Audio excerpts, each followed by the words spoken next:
Dahil sa katotohanang ipinapangaral ng Santa Iglesia Katolika na hindi maitanggi ng mga protestante sa lungatang aral at bahayag ng mga pastor. Ilalatad.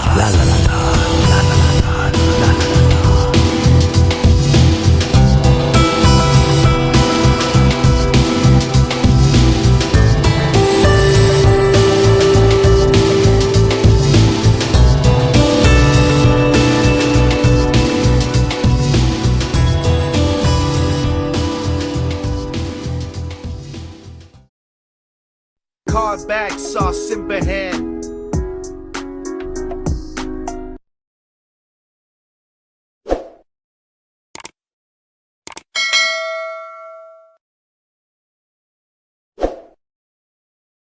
So mga kaabag, samahan niyo po ako sa panalangin na sa pangalan ng Ama, ng Anak, at ng Espiritu Santo. Amen. Dear Mama Mary, I humbly ask you to protect me, all those present now, and all those people in our lives whom we cherish, as well as all our possessions from any form of harassment and retaliation from all evil spirits as we do this ministry. Cover us all with your mantle of love and protection. For you are our mother, and we are your children. Intercede for us to the Father, that all that we do and say may redound to His good pleasure and His glory. Amen. So in the name of the Father, and of the Son, and of the Holy Spirit. Amen. Yan. So, tapos na po tayo sa ating pong panalangin, kaya umpisahan na po natin agad ang ating pong pag-aaralan ngayong gabi, mga kabag. So, ano nga ba yung ating pag-aaralan ngayong gabi? Ito po ang the significance and the effects of the sacraments of the church. No? Gaano ba ito makabuluhan sa ating buhay Kristiyano bilang Katoliko? Ito mga sakramento na ito, at ano bang epekto nito sa atin? No? Ano ba ang turo ng simbahan patungkol sa mga sakramento ng ating simbahan? Kaya maganda itong topic na ito kasi kinakailangan na dapat malaman natin to, no? Dahil bilang isang Katoliko, dapat alam natin ano yung mga ginagawa natin, ano yung mga tinatanggap natin, at ano yung mga epekto nito. No? Kasi kapag tanungin tayo ng mga hindi natin kapananampalataya, nga tayo kung hindi natin alam. Kaya mga kabag, kaya maganda talaga itong topic na to. So, bilang pasiuna, syempre, no, tingnan natin ano ba ang binigay na definisyon ng simbahan sa sakramento, no? So, kung may sisisi po kayo, sa likod niyan, may glossary dyan, no? So, dyan po nakalagay ang paliwanag ng simbahan kung ano ang sakramento. Sabi ng simbahan, sacraments, an efficacious sign of grace. So, mabisang tanda ng grasya, instituted by Christ and entrusted to the church, no? Itinatag ng ating Panginoong Jesucristo at ipinagkatiwala sa simbahan, by which divine life is dispensed to us, no? Na kung saan mabibigyan tayo ng banal na pamumuhay, no? Through the work of the Holy Spirit, sa pamamagitan, syempre, ng gawa ng banal na Espiritu Santo. So, yun po ang binigay, no, na paliwanag ng simbahan sa sakramento.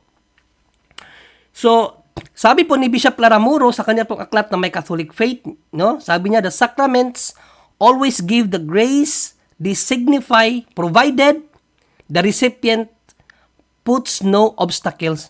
So, ang sakramento palaging nagbibigay yan ng kung anong grasya ang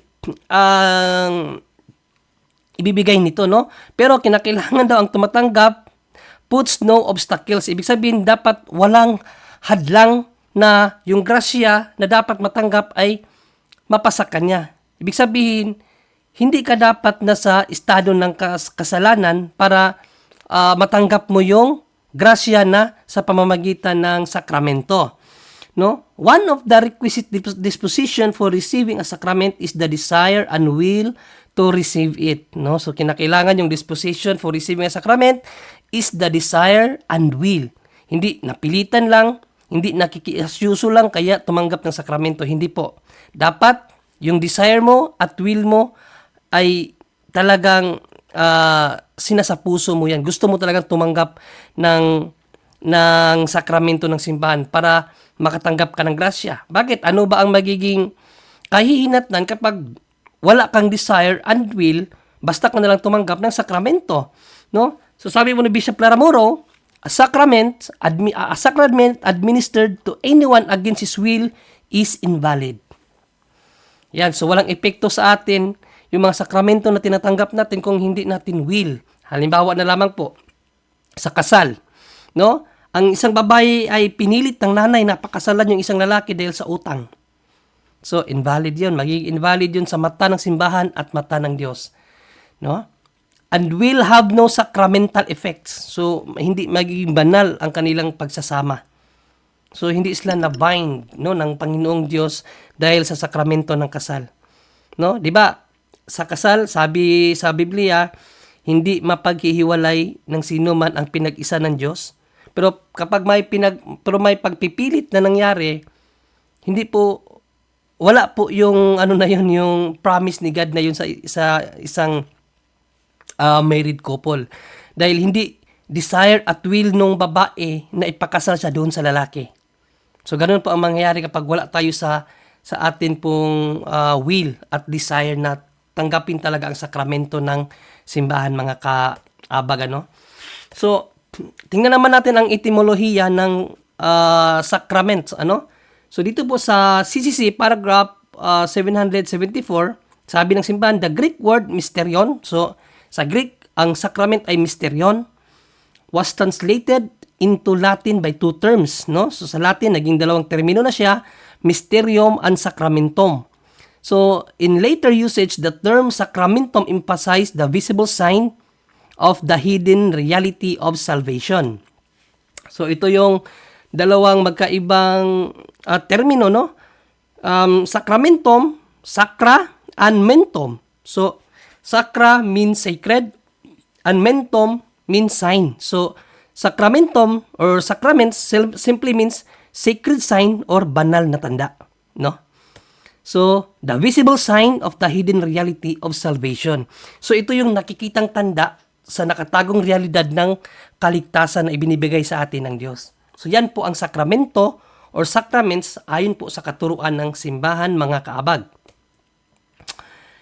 And then, dito, sabi ni Bishop Laramuro, a sacrament is an outward sign by Christ to give grace. So, ito yung nakikitang tanda, no, sa ating Panginoong Jesucristo sa pagbibigay niya ng grasya, no? So, an outward sign is something perceived by the senses. The sign or ceremony is called the matter, and the words, the form of the sacrament. So, itong nakikitang tanda na ito ay na nakikita natin or naririnig. Ibig sabihin, physical natin tong nararamdaman. Okay? So, ano ba ito? Halimbawa, itong sa binyag, no? For example, we see the water used in baptism. Okay? We hear the words pronounced as the water is poured, no? These are sensible signs, yon. Perceived by the senses of sight and hearing. So, yun yung nakikita natin, yung tubig. So, yun yung matter, no? Then, yung sinasabi ng pare, I baptize you in the name of the Father and of the Son and of the Holy Spirit. Yun naman yung form. Ayan. So, importante kasi yan, mga kaabag, na makita natin yan during or habang ginagawa ang isang sakramento. Kasi, without the matter and form, the sacrament na ginagawa ay invalido po. Okay? So, importante po yan na malaman natin itong mga bagay na ito, no? So, ang sacrament, visible sign siya, no? Nakikita natin siya, naririnig, na ginagawa yon. So, that's mean na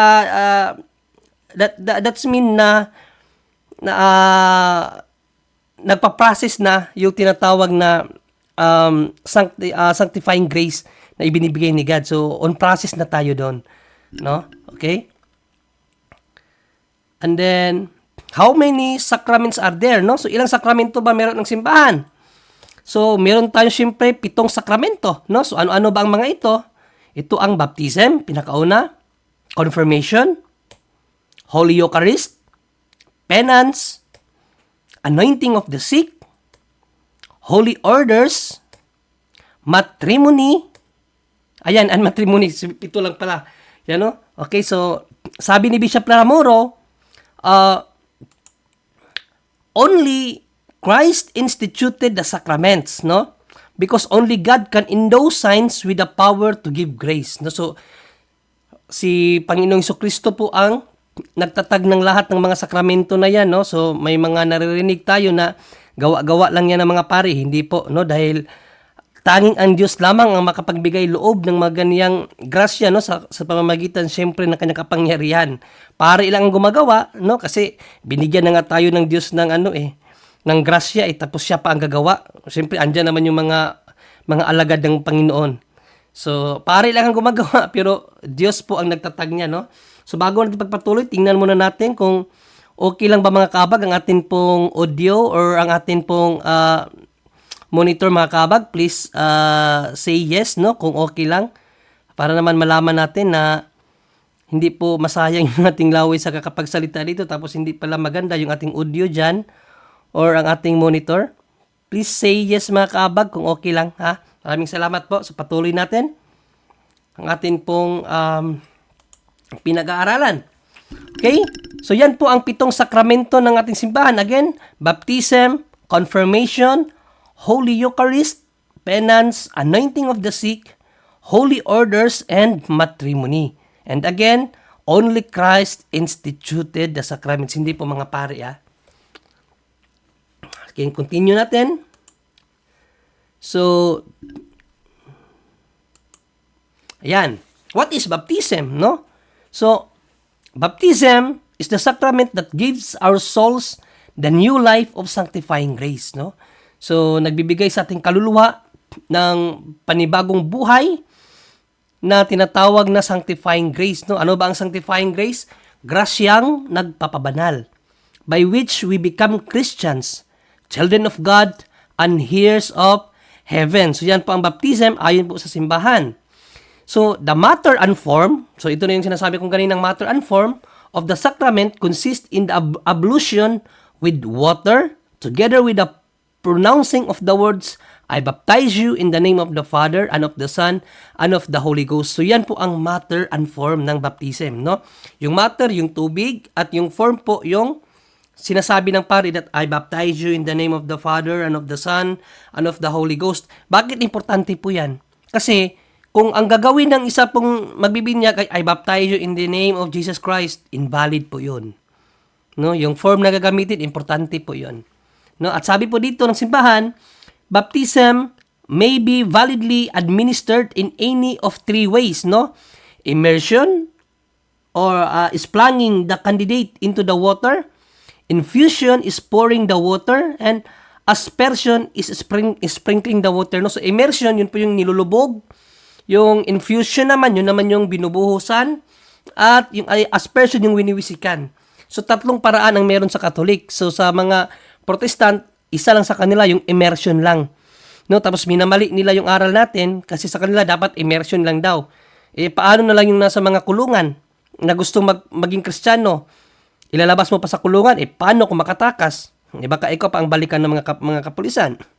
Paano yung mga nasa disyerto? Kung halimbawa, doon ka nangaral.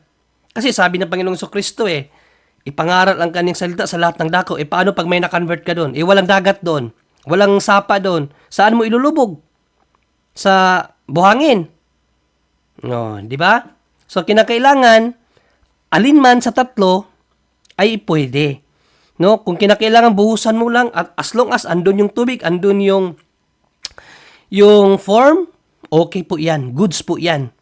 Epektibo po 'yan, no? But kasi nililimitahan nila ang kapangyarihan ng Diyos, no? Puro immersion lang sila, bawal daw ang infusion at ang aspersion. Sabi ng ating mga kaabag, okay naman daw yung audio natin. So maraming salamat sa response po, no, mga kaabag. At kay Brother Aljan, nandyan pa si Brother Aljan pa, nakatutok pa rin. Ayan, okay? So, pagpatuloy natin mga kaabag, no? So, what are the effects of the baptism? So, yun ha. Kung nabautismuhan ng isang tao, ano bang epekto nito?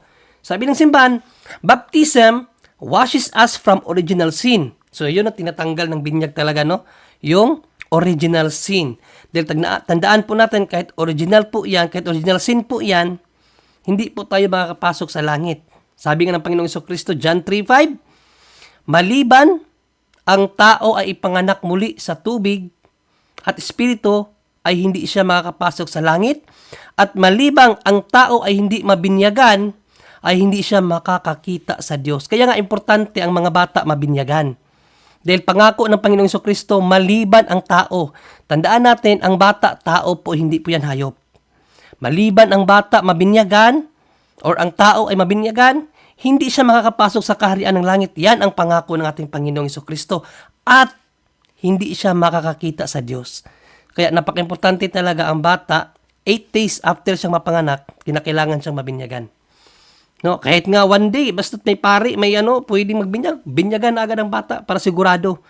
No? Para makasiguro lang tayo na if ever man na ang isang bata ay hindi naman natin alam, bigla ang mamatay, at least sigurado siya makakapasok sa langit. At the same time, the imparting sanctifying grace, yun, so kasali na doon yung tinatawag na grasyang nagpapabanal or sanctifying grace into our souls. It makes us Christian, so nagiging Kristiyano tayo. Children of God, nagiging anak tayo ng Diyos with a right to the kingdom of heaven. So, mayroon na tayong karapatan na mapuntang langit. So, yan po ang epekto ng baptism, no? Ayon po sa turo ng simbahan. So, the ordinary minister of baptism is syempre yung mga kaparian natin. Unang-una, bishop, priest, and deacon. So, ang deacon, pwede po sila magbinyag, no?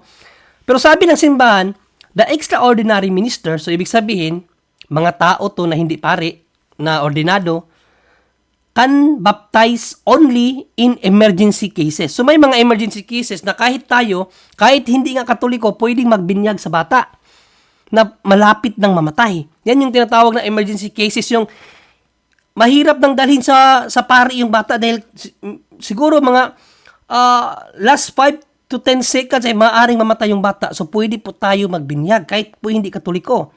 No, sabi ng simbahan, is any person who intends to baptize according to the intention of the church and who baptizes with water in the name of the Holy Trinity.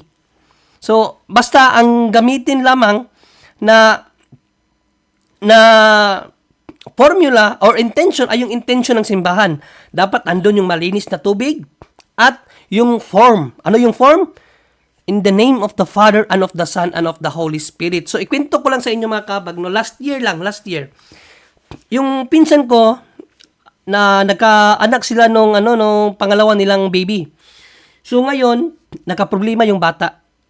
So, dinala sa hospital ngayon. Alas 12 ng hating gabi yun, nag-message sa akin yung pinsan ko, ganito. Kasi alam niya kasi na nag-aaral ako sa aral ng simbahan. Sabi niya, ano bang gawin ko?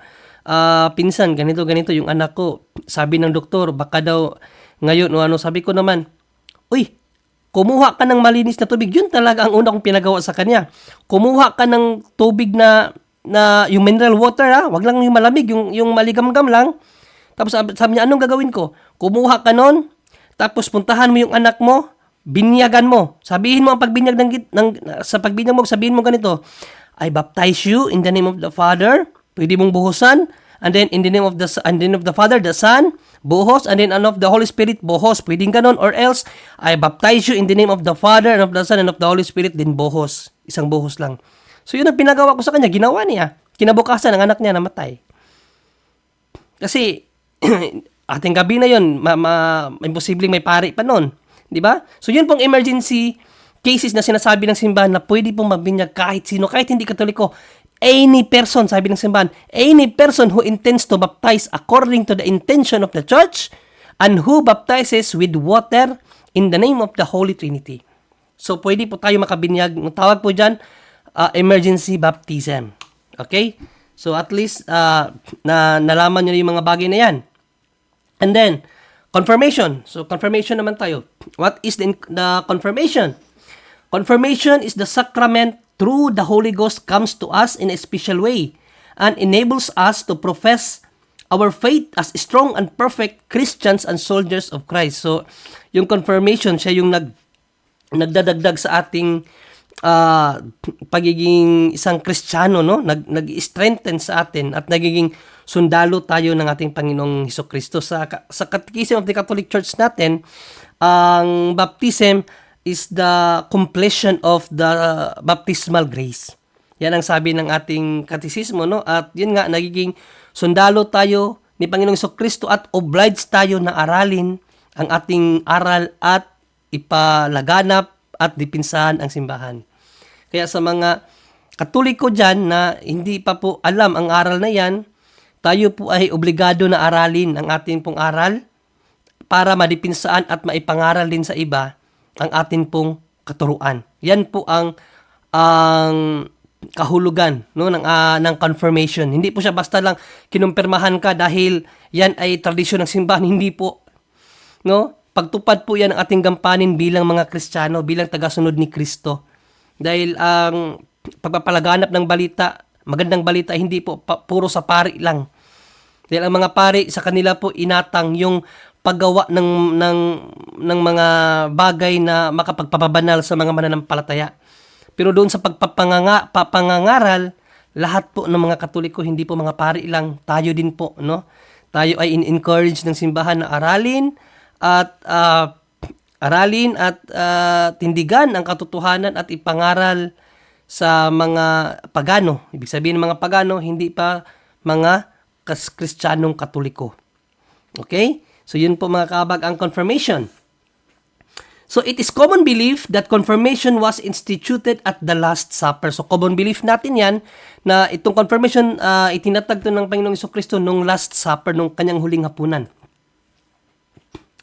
So what does the sacrament of confirmation consist? The sacrament of confirmation consists in the anointing with chrism, no? So yan po ang pinakalaman yan, on the forehead, and at the same time the pronouncing of the words. Ano ba ang sinasabi ng bishop?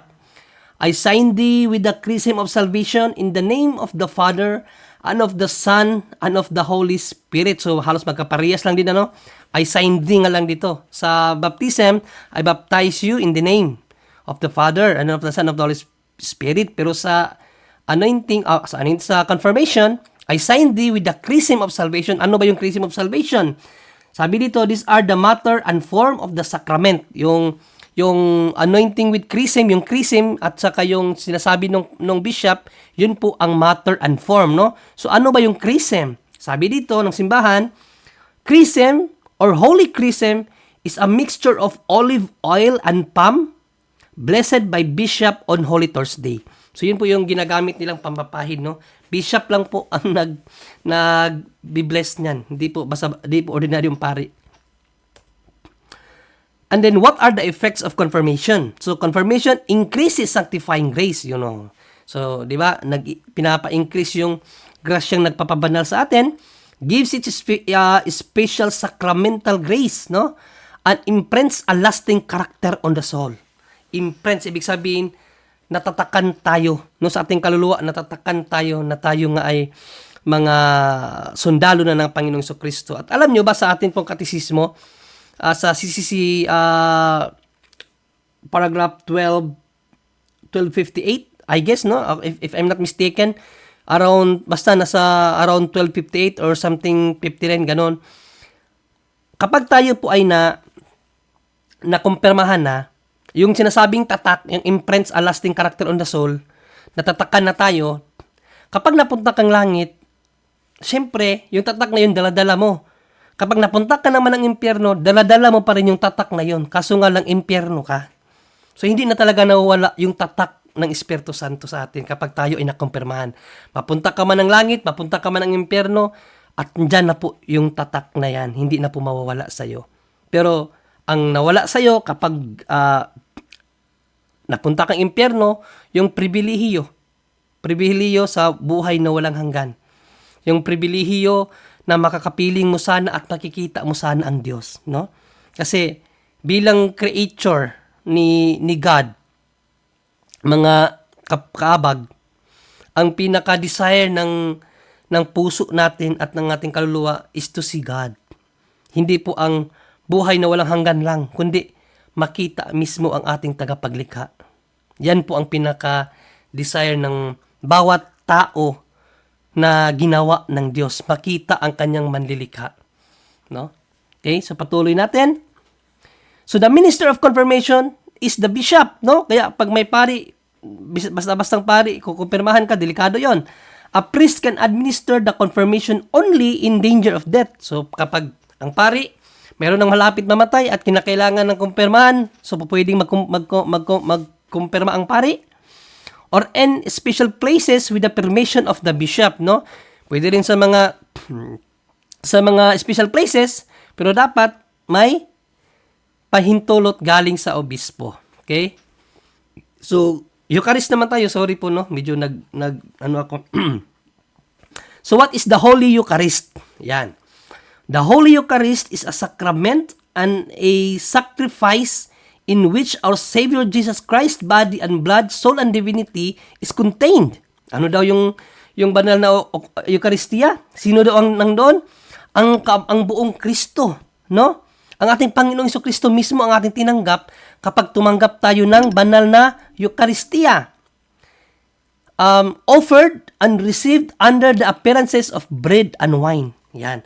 So, under the appearances of bread and wine. So, nasa purmang ano lang siya, tinapay at wine, pero yun po ang ating Panginoong Jesucristo mismo. So, yun po ang mystery of faith na sinasabi na hindi maunawaan ng mga protestante nating kapatid, no? Kasi para daw tayong mga cannibalism. No, para daw tayong mga engot na tumatanggap ng ganyan tapos iniisip na si Kristo yan. No? Pero hindi nila alam, pangako ng Panginoong Jesucristo yan, mga kapuntos, mga kaabag, ano? Sabi dito, Eucharist in Greek means thanksgiving. Okay? So, yung Eucharist, ibig sabihin nun, sa Greek, is thanksgiving.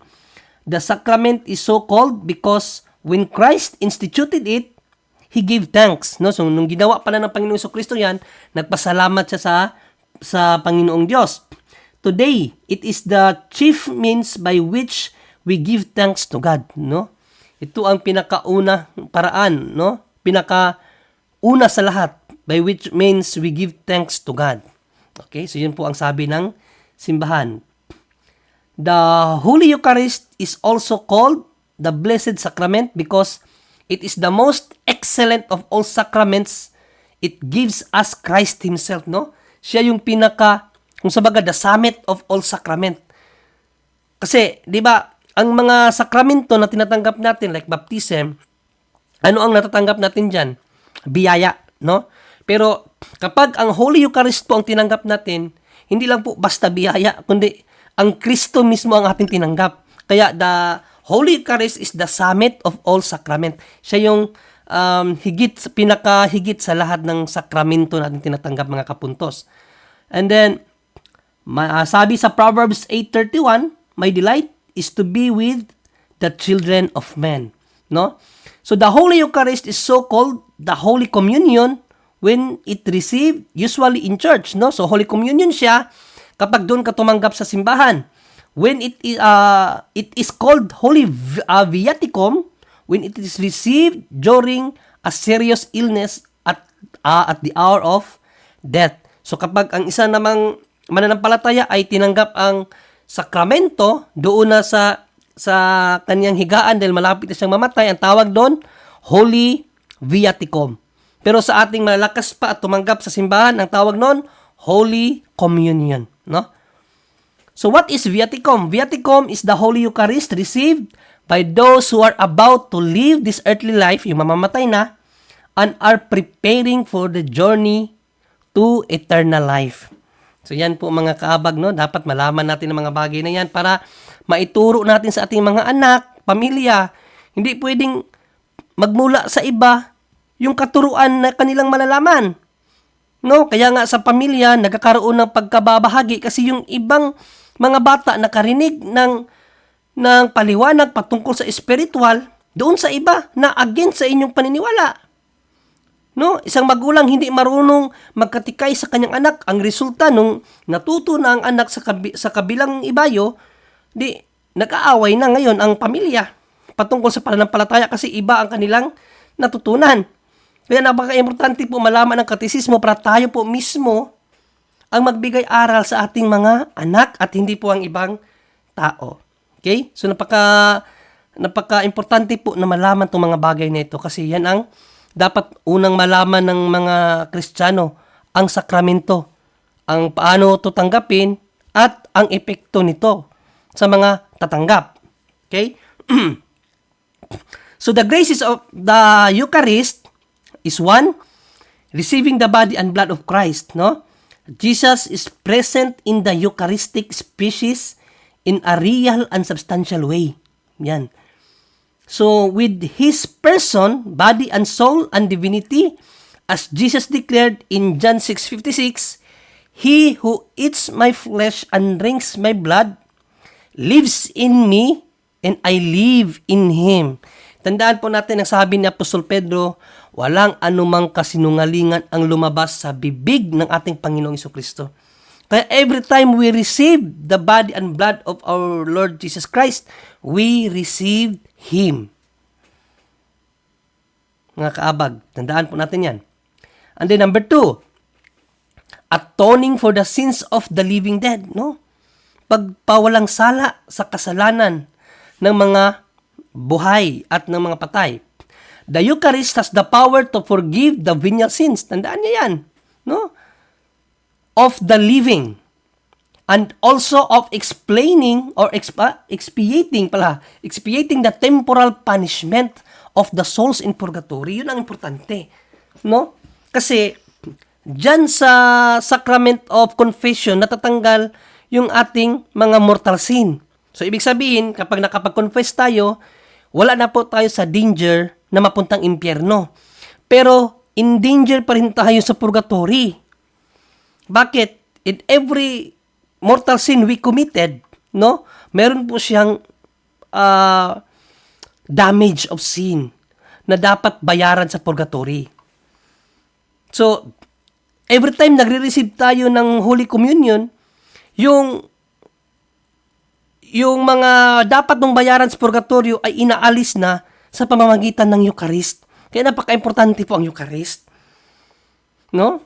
Importante po talaga ang Eucharist. Huwag po tayong magsimba lang dyan tapos pagdating sa Eucharist, nakatupo lang po tayo.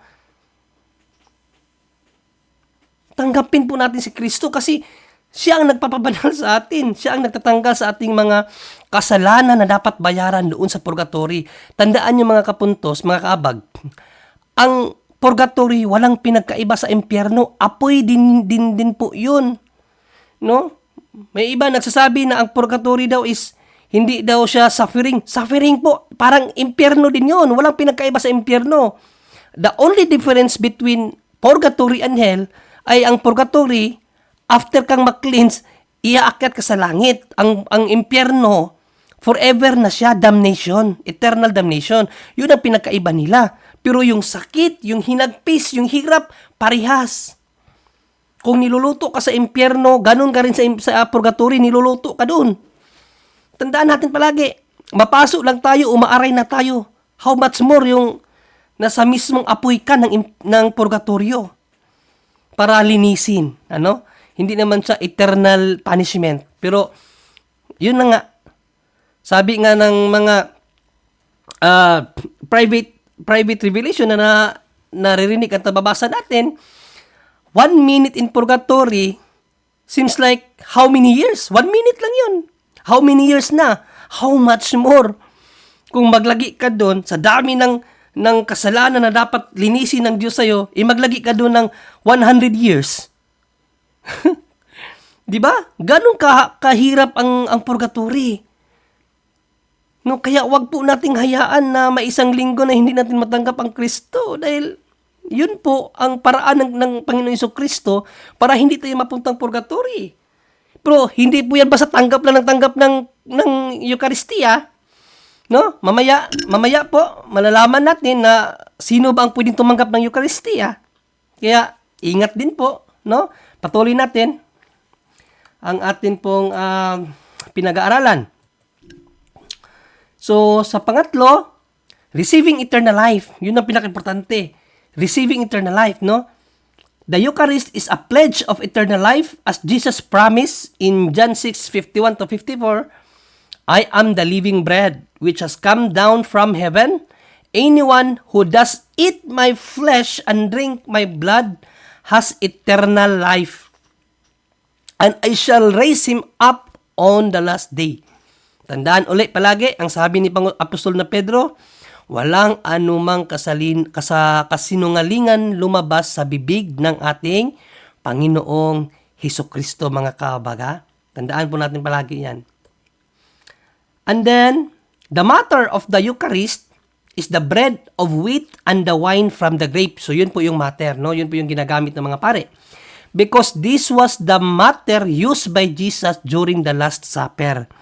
So, ibig sabihin, kapag may gumawa na ang ginamit skyflakes na, no? Dati nakapunta akong Mormons, ang ginamit nila skyflakes, invalid yun.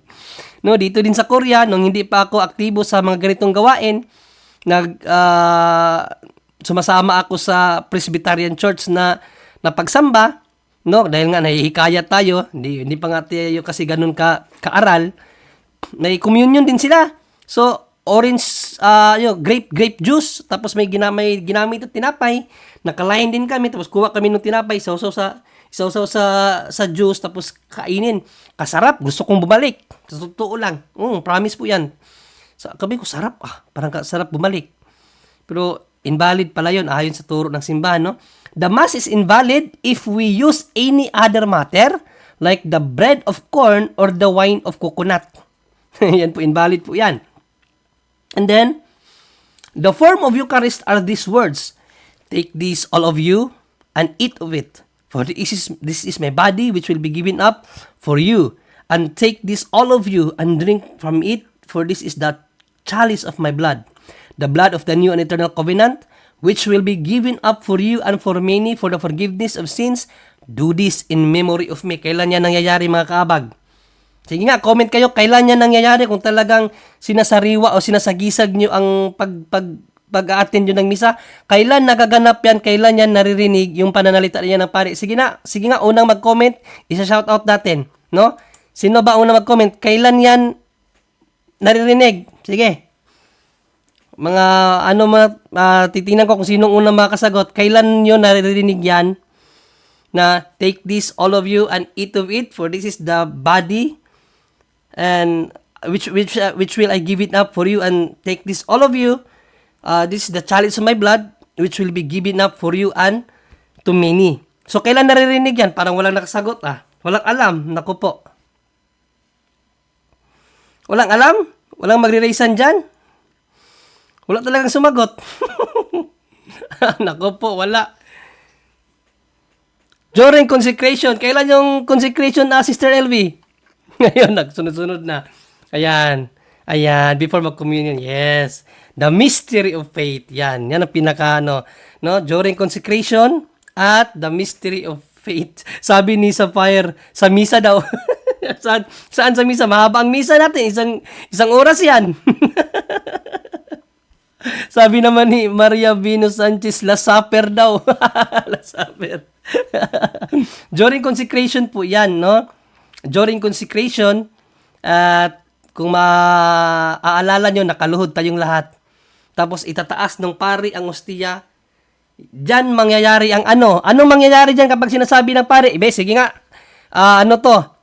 anong mangyayari kapag itinataas na ng pari ang ostiya at ang wine? Anong nangyayari? Ano ang tawag sa miracle na yan sa consecration? Ano ang tawag? Sino una makasagot? Yan, maganda to. Kaso lang, pasensya na kasi hindi ako si Bro Wendell na may mga parapol. Wala pa akong parapol-rapol. Di ko pa alam yan. Paano? Wala pang budget. No. Yon, ang nakasagot si Sister Delsam Hari Nodalo. Yan, palakpakan natin si Sister Delsam Hari Nodalo. Tawag po niyan, transubstantiation. Ayun, ang dami palang may alam. Santo Benedicto, Joy Risoilo, yan, si LV Gaik, at si Sister Mamay Ste, yan, no? At si Titanic Enthusiast 1912 and Junabo, yan. Maraming salamat sa mga nag-participate, no? At least, maano nyo yung aral natin. Transubstantiation po yan sa mga hindi nakakaalam. During consecration, itataas na ng pare after niyang sabihin yung form of the yung form of the Holy Eucharist, nagtatransubstantiate po siya. Ano bang nangyari sa transubstantiation? Yung tunay na tinapay, nagiging tunay na laman at dugo ng ating Panginoong Jesucristo. No, nakikita natin siya, tinapay lang, pero sa totoo no, nagiging laman na po yun ng ating Panginoong Jesucristo. Okay, so yun po transubstantiation, mga kaabag. Okay, so pagpatuloy po natin ang ating pag-aaral. The minister of the Eucharist is the bishop and the priest. They celebrate, no? Bisaya kasi celebrate the Mass in persona Christi or persona Christ. In persona Christi. No, anong ibig sabihin niyan? Kapag ginagawa ng pari ang pagmimisa, hindi po basta pari yan, no? Sila po ang in persona Christi. Sila po yung Kristo, alter Kristo. Mga kaabaga, which means in the person of Christ. Okay? The bishops and the priests celebrate the Mass for free. However, ito, kailangan, kasi mayroon tayong naririnig na bakit ang mga pari yung sibot, no? Nagpapayaman ng mga pari. Ito po ang aral natin, mga kabag. The bishops and the priests celebrate the Mass for free. Walang bayad yan. However, the faithful have the duty to give their offering in order to support their daily necessities and the needs of the church. Trabaho ng pari, gawin yung misa para sa atin ng libre. Trabaho naman natin suportahan kung ano ang kinakailangan ng simbahan at needs ng mga pari. Kaya wag po natin ipagkait sa kanila yan. Okay? Next. What is the sacrament of penance? So, penance naman po tayo. Sabi ng simbahan, penance is the sacrament by which sins committed after baptism are forgiven through the absolution of the priest. No, so yung penance, isa siyang sakramento na kung saan napapatawad, no? Yun pong sacrament by which sins committed after baptism are forgiven through the absolution of the priest. Okay, so yung mga kasalanan na nagawa natin after nating nabautismuhan, natatanggal sa pamamagitan ng penance. So, penance has the three essential of sacrament. So, A, it is sensible sign, that is the words of absolution with the act of confession. B, it was instituted by Jesus Christ on the first Easter Sunday night. Okay? So, and C, it confers grace. It is the way by which after baptism, sanctifying grace is restored to the penitent who was committed mortal sin. It increases the grace, this grace in the penitent who already possesses it. It also gives actual graces. So, yun po ang tinatawag na three essentials of sacrament of the penance. Okay? At the graces of penance, ano naman ang graces of penance? The sacrament of the penance confers three major graces, no? So, ano ba yung three major graces na yan? One, forgiveness of sins and receiving the sanctifying grace. So, siyempre, una, napapatawad yung ating kasalanan at tumatanggap tayo ng grasyang nagpapabanal. So, the sacrament of penance remits all sins. Yan, nakapaganda dyan. The sacrament of penance remits all sins. Ibig sabihin, bayad ang lahat ng kasalanan mo. Okay? And therefore, gives the sanctifying grace is the communion with God. So, magiging communion na tayo sa Diyos that we lost when we committed a mortal sin. Na nawawala yan, yung pagiging communion natin sa Diyos kapag every time nakagawa tayo ng mortal sin. After a good confession, we feel the joy of being pure from all sins and in communion with God. Hindi ko alam, mga kaabag, no, kung kayo ramdam nyo yan. Kasi ako po, every time nagko-confess ako, ramdam ko po yung kaligayahan na yan. Hindi ko alam sa inyo. No, kasi iba-iba tayo. Ako kasi feel ko na talagang, alam mo yung feeling na, siguro pag namatay ako ngayon, langit ako agad. Ganon yung feeling ko pag nagko-confess po ako. Kaysa time na hindi ka nagko-confess, alam mo may kasalanan ka, takot kang matulog. Takot kang maglakad. Bakit? Alam mong wala ka sa grasya. Pwede kang mamatay, at kapag namatay ka, alam mo saan ka patungo. No? Ewan ko kung parehas tayo ng mga nararamdaman. And then, the graces of penance. So, number 2, reconciliation with the church. Yan. Every time ginagawa natin ang sakramentong ito, reconciliation with the church. Ano bang ibig sabihin ng simbahan? Every mortal sin, even the most secret one, no, separates us from the church. When we sin, we damage the church. Hindi nyo na mamalayan? Yan palaging binabato sa atin ng mga protestante. Nung Katoliko pa ako, babaero ako. Nung Katoliko pa ako, sabongero ako, no? Bakit sa mga Katoliko ang daming nasa kulungan? Kasi sabi ng simbahan, every time we commit sin, we damage the church. Destroy the harmony among brothers and sisters, 'di ba? Nasisira natin hindi lang yung dangal natin. Dangal ng simbahan, dangal ng ating mga kapatiran. And scandalize them. In the sacrament of penance, we are reconciled not only with God, but also with the church, which is represented by the priest. So every time ginagawa natin yung sacrament of penance, hindi lang po tayo nagiging communion with God, kundi ng buong simbahan na. No? Dahil every time we committed sin or mortal sin, we damage the church. Yan ang sabi ng simbahan, no? We are yung binubrok natin yung harmonize ng church. Mga kaabag, okay? So, number 3, note of indulgences, no? Ano bang indulgences? The indulgences is the remission of temporal punishment of sin. So, katulad lang din ito nung Eucharist, no? Na sa Eucharist, tinatanggal ng Eucharistia din yung mga dapat na ipalagi natin doon sa purgatory. So, in the same manner, yung indulgence yun din, no? Indulgence is the remission of temporal punishment. Pagbayad sa mga temporaryong punishment. Saan yung punishment na yan?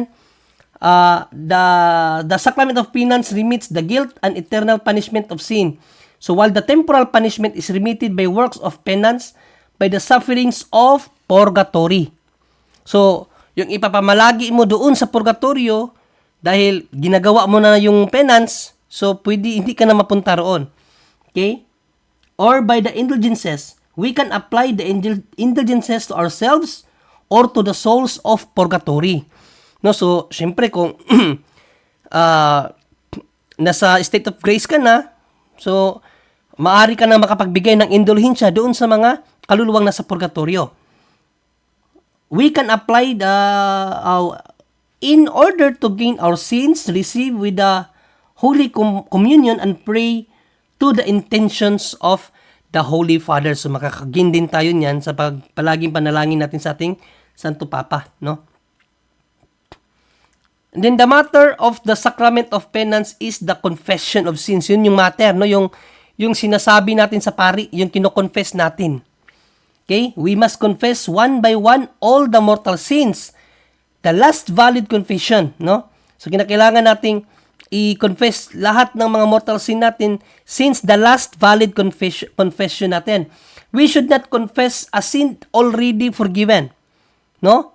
However, if a past confession was incomplete and invalid, we must confess them again. Okay? So, malino po yan, ha? If we hide a mortal sin during confession out of fear or shame, we commit sacrilege. No?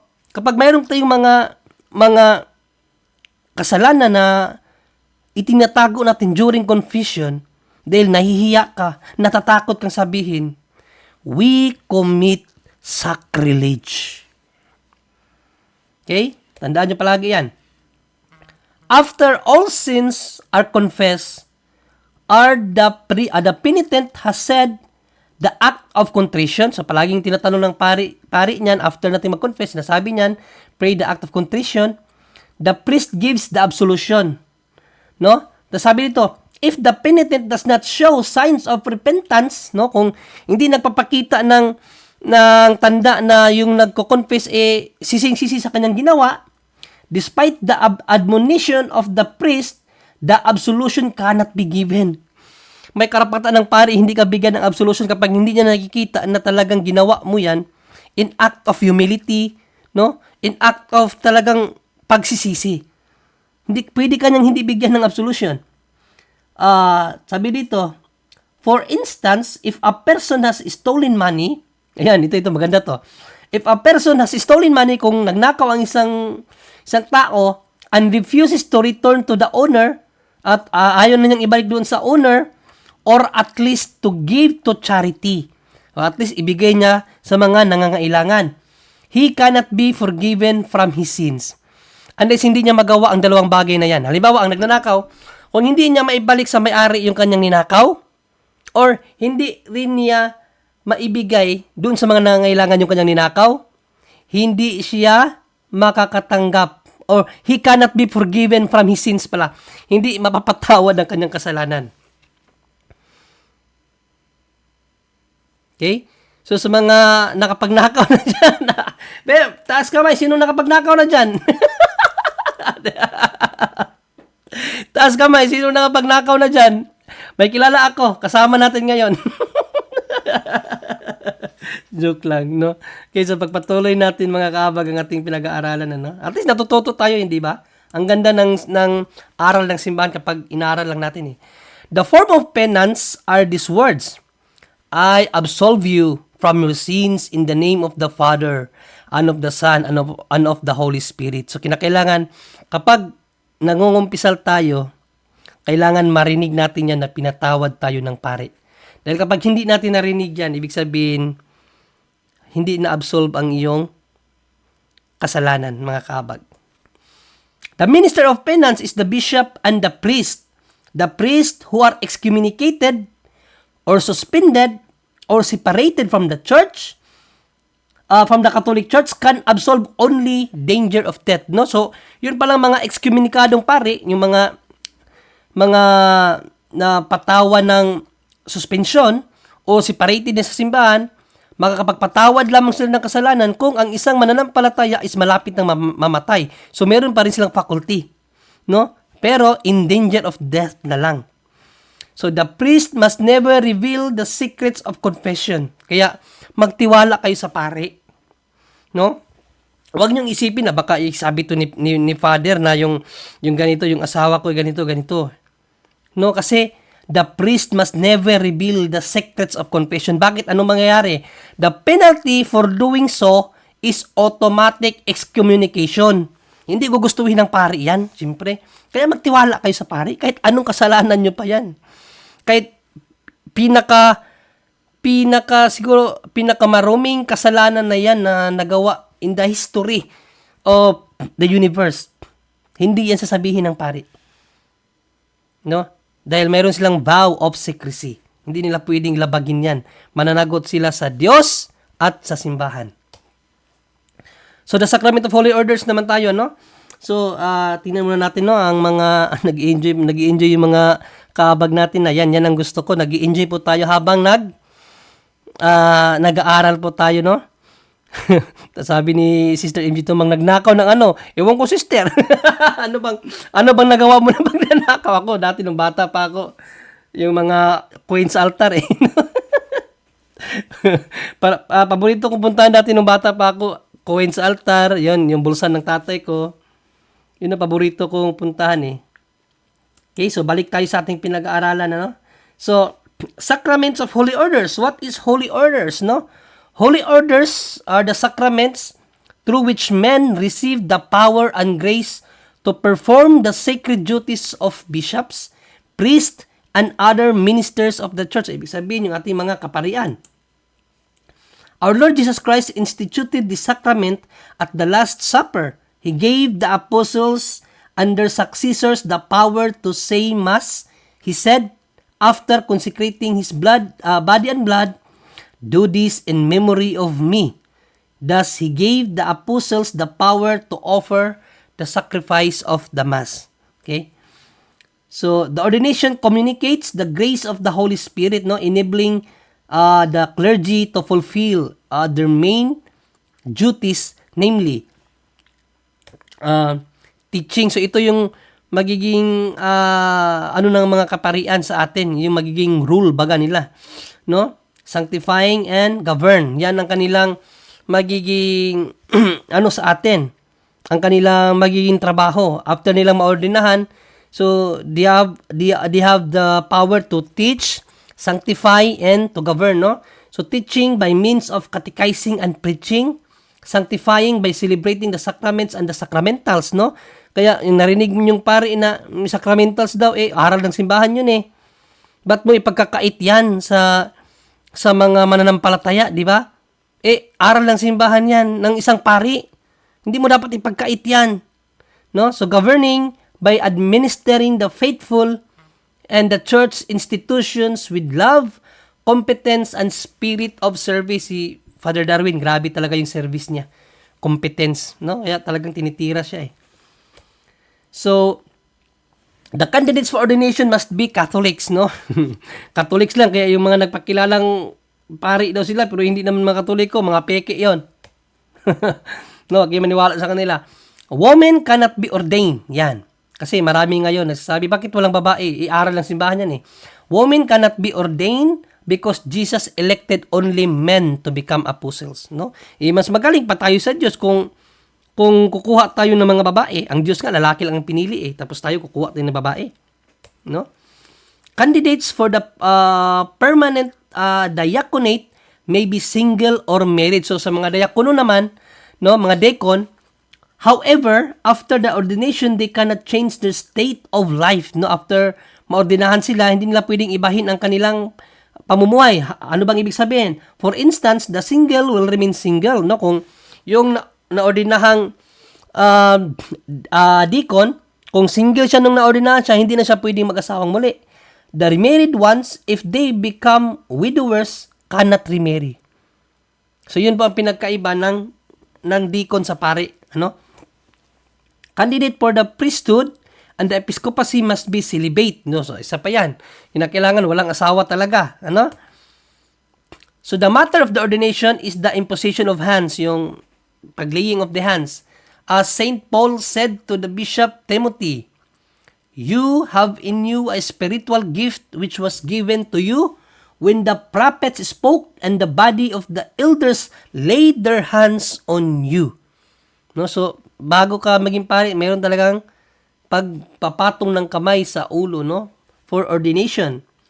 And then the form of the ordination is the essential part of the consecratory prayer. So, siyempre, sa mga kaparian na yan, which the bishop proclaims while extending his hands of the candidate, they are as follows, no? So yan yung sa deacon, wag na nating basahin siguro, kasi sa kanila lang naman na yan. At kung kapag pari naman, yan naman yung panalangin na ginagawa, no? At sa deacon, sa bishop naman, ito naman yung sa bishop, no? So yan. And then, ayan, the minister of the ordination is the bishop, no? Ang mag-ordina talaga, bishop lang. Deacons and priests are ordained by the bishop. Bishops are ordained by the pope. Tandaan po nyo yan. Or by any other bishop, or by an other bishop with the pope's authorization. No? Kasi sa kasaysayan ng simbahan, di ba, sikat na sikat ang mga SSPX. Bakit excommunicado sila? Kasi yung founder nila, yung obispo nila, ay nag-ordain ng mga obispo din. Siya ang nag-ordain. Ibawal yun sa batas ng simbahan. Kaya na-excommunicate sila eh. If a bishop ordains another bishop without the permission of the Pope, both are excommunicated. Kaya nga yung SSPX, excommunicado na ano yan, samahan. No? Excommunicado na samahan yan. Kasi yung bishop nila, nag-ordain ng mga kaobispuhan din. Nagpakasanto papa na rin ba? So what is the sacrament of matrimony? Yan, sa kasal naman tayo mga kaabag. Matrimony is the sacrament by which a baptized man and a baptized woman bind themselves for life in a lawful marriage, no? And receive the grace to discharge their duties. So yan ang pagsasama, no? The sacrament of matrimony consists in the mutual expression by both contracting parties of their free consent to take each other as husband and wife. Ibig ko sabihin, kinakailangan nagkasundo yung dalawang party na talaga magpapakasal sila, walang pilitan. No? Walang pinikot, hindi po ganon. Okay? This is the main act in the marriage ceremony. Without it, no marriage takes, no? Kung talagang yung isa lang ang may gusto, ang isa ayaw, pwedeng mangyari makasal sila, pero sa mata ng Diyos at sa simbahan, hindi po pwede yun. Kaya nga mayroon tayong annulment eh. May ground sa annulment yung pinilit ang isa. O yung isa hindi naman niya alam na ikakasal siya dyan eh. Pinikot lang. Kaya hindi po pwede po talaga yan. No? After this, mutual consent is expressed even if something should interrupt the rest of the ceremonies, the couple are validly married. Kahit pa may umayaw, pero kagustuhan yung dalawa, you are completely, validly married. Okay? And the graces of marriage, no? Siyempre, the sacrament of marriage confess two graces, no? Namely, perpetual and exclusive bond. Kaya nga sabi ng Diyos, walang sinuman ang makakapaghiwalay sa pinag-isa na ng Diyos, no? The bond between husband and wife lasts, yan, hanggang kamatayan na yan, until death, and cannot be broken by any human being. Kahit pa magpalit-palit ng partner yung isa, walang makakapaghiwalay sa pinag-isa na ng Diyos. It is also exclusive because the spouse pledged to have a special and unique love for each another. Yan. Okay? And then, the second is the sacramental grace. The grace of the marriage strengthens the human love between the spouses and helps them endure the difficulties of daily life. No? Kaya nga, sa hirap at ginhawa, sa lamig at sa init, magkukumot pa rin. No? So, ibig sabihin talaga, ay yung grasya ng Diyos kapag ikinasal yung dalawa, andyan po, no? Palagi po sila sa init at sa hirap at ginhawa, sa init at sa lamig, till death do us part. Yun ba yan? Till death do us part. No? At the matter, of course, the matter of the sacramental of marriage is the exchange of consent. So, the consent is the act through which a man and a woman profess to unite themselves in marriage to the whole life. The consent must be complete, free, and conscious, no? Kompleto, malaya, at alam na talagang mapapakasal siya. Hindi pwede yung sinabi kong pinikot lang, dahil pinilit ng nanay kasi yung nanay napuno sa utang. Yung mga ganong bagay, hindi po pwede yun sa kasal. The form of marriage is the exchange of consent. It can be in the form of question and answer, no? Yes, I do, or as follows, I, name, and then take you, name, her present as your lawful spouse to have and to hold from this day forward, for better and for worse, for richer and poorer, in sickness and in health, until death do us part. Yan po yung form, no? So, ito, maganda rin to, no? So, the minister of marriage are the two spouses, hindi po yung pari, no? Usually, sa lahat ng sakramento, ang minister niyan, ang pari. Pero sa kasal po, ang minister, yung ikinikasal po mismo. Ang pari, witness lang. Okay? The priest is only the witness on the side of the church. The fact that the sacrament of marriage is inserted inside the mass may give the false impression that the priest is the minister of both. Yan. No, yan naman talagang akala natin na ang minister yung pari, pero hindi pala. No? And the priest that officiate a marriage must be either parish priest in his own parish or a priest or deacon that he has delegated. So, pwede rin ng deacon basta delegado ng pari, no? Ng parish priest. And then, anointing of the sick. Ito na, no? Anointing of the sick na po tayo. So the sacrament of extreme unction. What is extreme unction? Extreme unction is the sacrament which, through the anointing with blessed oil by the priest, no, and through his prayer, gives health and strength to the soul, and sometimes to the body, when we are in danger of death from sickness, accident, or old age. So, hindi po siya para sa mga malapit lang mamatay pala. No? So, misconception din, no? Kasi yung sinasabi ng iba, ay tulad nung dito, yung anak ko, yung talagang inayawan na kami ng pedya dito, gusto na ng pedya, kasi nakapitong araw na, nakatatlong pabalik-balik na kami sa kanya, hindi pa rin mawala yung lagnat. At yung ano ng anak ko, so sabi niya, punta na kayo sa malaking hospital para ma-check up yung buong katawan niya. So, alala na ako noon. No? Tapos, lumapit na ako sa pari. Sabi ko, Father, kinakailangan na po namin ng tulong ng simbahan kasi yung anak ko, inayawan na ng pedya, pinapadala na sa malaking ospital. Sabi ko, baka pwede mabigyan mo siya ng anointing of the sick. Anong sagot ng pari sa akin? No. Ginagawa lang namin sa mga malapit mamatay. Isipan niyo, kahit pari, hindi alam ang aral natin. Pari na yon. Hindi daw nila ginagawa yan sa mga malakas pa, sa mga malalapit lang yan mamatay. Pero inofera niya ako, sabi niya, don't worry, sasamahan kita sa hospital, akong bahala. Tinanggap ko na lang yung offer niya. No, kasi mahirap naman, kontrahin ko siya sa hindi niya alam. Pari yon. So, hindi na lang ako umimik, pero ang aral ng simbahan, no, in danger of death from sickness, accident, or old age, no? So, pwede rin siya sa mga may sakit lang, no? Kasi, Father Darwin nga, kadami niyang ginawa ng ganyan di ba?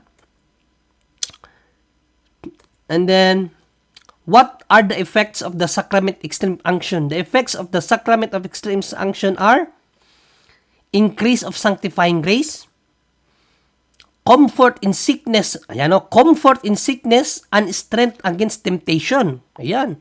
No, so nagbibigay lakas din sa atin sa mga temptation, no? Preparation for entrance into heaven. Yan ang pinakamaganda. Kaya napaka-importante po yung mga mahal natin sa buhay na alam natin malapit ng mamatay ay talaga mahinga natin ng anointing of the sick sa mga kaparian. Health of the body when this is good for the soul. Na? Health of the body. Okay, so hindi lang po siya talaga sa mga malapit na mamatay. The matter of the anointing of the sick is blessed oil. So yun yung matter, no? The blessed oil, yun yung matter. The oil of the sick is blessed by the bishop in the cathedral on Holy Thursday. It is made of olives or of other vegetables. Okay? So the form of anointing of the sick are the following words. Ito naman yung form. No, palagi yung tandaan yung matter and form kasi importante yun sa isang sakramento. Without that, the sacraments may be invalidly hindi siya ma-invalid. I mean ma-invalid siya kung wala yung mga matter and form na sinasabi ng simbahan. So the form of anointing of the sick are the following words. Through this holy anointing, may the Lord in His love and mercy help you with the grace of the Holy Spirit. May the Lord who frees you from sin save you and raise you up. Okay, so yan yung form, no? At the minister of the anointing of the sick is the bishop and the priest, no? Jesus gave only to the apostles. Ito yung maganda, no? Jesus gave only to the apostles and to their successors the command to lay hands and to heal the sick, as He said, they will lay their hands on the sick who will recover. Mark 16:18, no? So, sa mga apostol lang at sa kanilang mga sumusunod. So, hindi pwede yung mga albularyo. Hindi pwede yung mga mantatawas. Hindi pwede kung sino-sino lang dyan. Yung sinasabi nating naging lay minister lang, biglang napapatong na ng kamay. No? Dahil malinaw ang sabi, only to the apostles and to their successors. Mga kaparian lamang po. At mga kaobispuhan. Okay po? The effects of the sacraments. The sacraments confer the grace that they signify. No? So, sanctifying grace and sa CCC 1128, this is the meaning of the church affirmation that the sacraments act ex opere operato. So ito, medyo mahirap to, no? Ano bang ibig sabihin nito yung ex opere operato? Ano bang paliwanag ng simbahan? Mababasa natin yan sa CCC 1128. Ano bang ex opere operato? So ito ang sabi ng simbahan, the sacraments is not root by righteousness of either the celebrant or the recipient, but by the power of God. So, ibig palang sabihin, yung palang sakramento, mali yung inaakala ng iba na, di ba, halimbawa sa kumpisalan, yung karamihan, ayaw pumila doon sa hindi pari. Di ba, may mga lay minister tayo. Yung iba, ayaw tumanggap sa lay minister. Gusto nila doon sila sa pari. Dahil, sa isip ng mga tao, yung may karapatan lang magbigay pari. No? Lalong-lalo na yung mga yung mga SSPX, di ba? Kaya nga, kini-question nila, bakit mayroon ng mga extraordinary na magbibigay ng ng Eucharistia. Bawal kasi yan sa First Vatican Council. Ngayon, in-extend na ng simbahan kasi sa dami na ng mananampalataya, mahihirapan ang pari sa dami ng kanyang pagkakainin. Kaya nagtawag na ng mga kaabag yung ating mga kaparian. No? So, ang iniisip ng iba naman ngayon sa atin, ayaw nilang mag-receive doon sa mga lay minister kasi sa tingin nila hindi banal yung lay minister. No? So, yung iba naman, ayaw mag-communion kasi nga iniisip nila makasalanan lang yung pari eh. Hindi makapagbigay ng grasya ang isang makasalanan. So, yun ang ibig sabihin ng ex opere operato. Is not wrought by the righteousness of either celebrant of the recipient but by the power of God. Ibig sabihin, yung grasya ng Diyos, hindi mo natatanggap dahil ang nagbigay sa iyo ay isang banal. Or, yung grasya naman, ng sakramento ay hindi natanggap ng isang tumanggap ng Eucharistia dahil siya ay banal. Hindi po ganun. Dahil sa grasya ng Diyos, dahil sa kapangyarihan ng Diyos, as long as na consecrate ng maayos yung Eucharistia, natatanggap po natin kahit sino pa ang magbigay sa atin yung grasya na kinakailangan natin sa Eucharistia. So yan po ang ibig sabihin ng ex opere operato. Hindi po natanggap ang grasya dahil sa banal ang nagbigay o di naman kaya yung nagtanggap ay isang banal. Hindi po ganun. Vice versa. As long as na-consecrate ng maayos, na validly consecrate yung Eucharistia, kahit sino pong tumanggap, kahit pa lay minister, kahit gaano siya makasalanan, hindi madudumihan ang Eucharistia dahil sa kanyang kasalanan. Dahil ando na po ang grasya ng Diyos. Ang grasya ng Diyos parang gripo po yan mga kaabag, no? Na andyan na sa faucet yung tubig, bubuksan na lang. So, yung nagbubukas yung pari. Tayo, tatanggap na lang tayo. Pero yung tubig nandun na. So, yun po ang parang analohiya ng pagtanggap natin ng grasya sa mga sakramento, no? Ex opere operato, meaning is not wrought by the righteousness of either the celebrant or the recipient, but by the power of God. Okay? Mababasa mo yan saan yun? Mababasa sa CCC 1128. So, continue tayo. Opus operantes. Ano naman yung opus operantes? Ito kasi yung mga theological term na ginagamit ng simbahan. Ano bang ibig sabihin ng opus operantes? Refer to the objective confession of faith by the minister. Ano ibig sabihin? The intention of the priest. Kinakailangan yung pari na gagawa niyan, hindi ibang pari. Kasi yung intention na hindi according to the intention of the church. Kaya kinakailangan ang gumawa ng isang sakramento ay isang ordinadong pari para yung intention niya is according to the intention of the Holy Church. Kaya yan po opus operantis. Opus operans, ano naman ang opus operans? It refers to the objective disposition of the recipient, yung tumatanggap, yung nga sinasabi ko ganina, proper disposition of morality. No? Kinakailangan, pag tumanggap tayo ng sakramento, karapat-dapat tayong tumanggap. Halimbawa na lamang dyan sa sacrament of Eucharistia.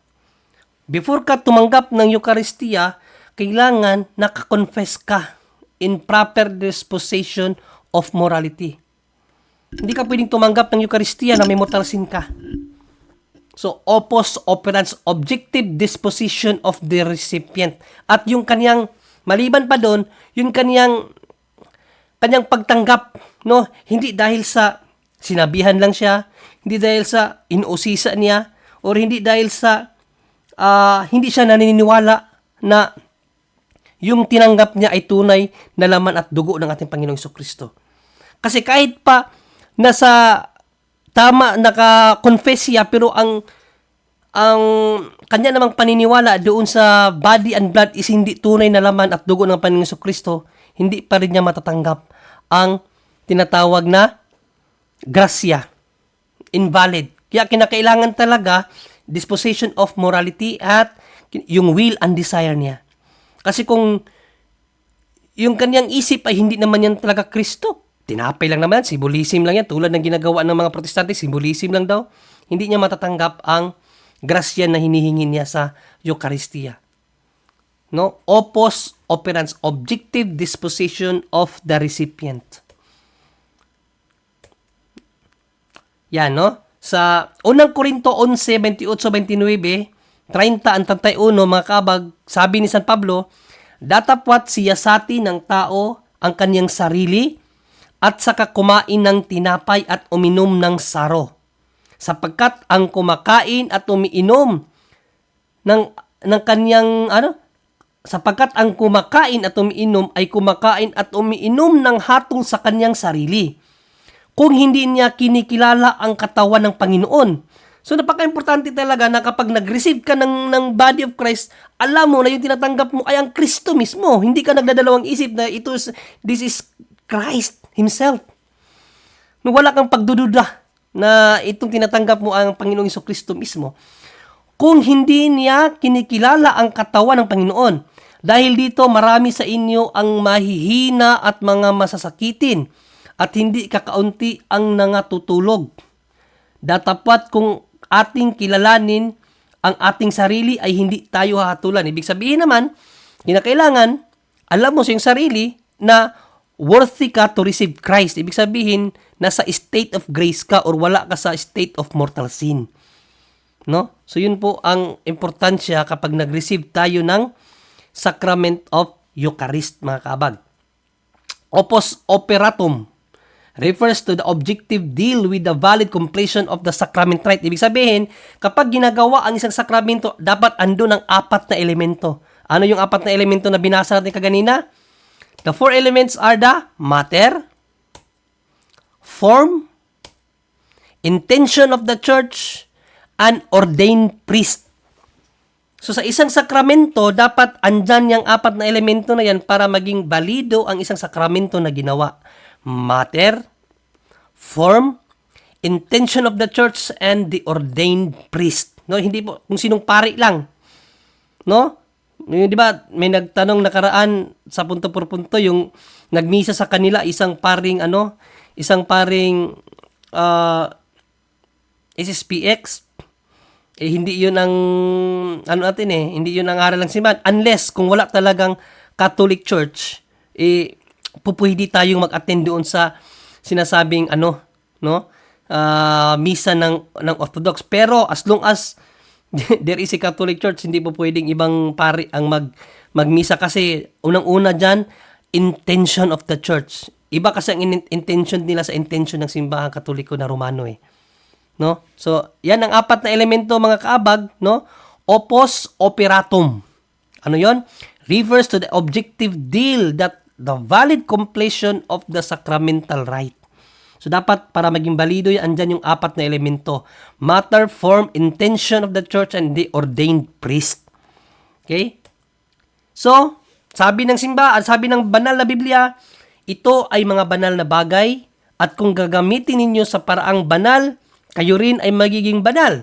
Kapag natutunan ninyo ang mga aral na ito, maipagtatanggol ninyo ang inyong sarili sa araw ng paghatol. Ibig sabihin, alam mo talaga na sa araw ng paghatol ng Panginoong Jesucristo ay sa Kanya ka. Kasi alam mo ang mga bagay na iyan. Yan ay mga bagay na banal na dapat nating matutunan, mga kaabag. No, so dito lamang po nagtatapos mga kaabag ang atin pong pag-aaral sa gabing ito patungkol po sa sakramento ng simbahan, no? The significance of the sacraments of the church and the effect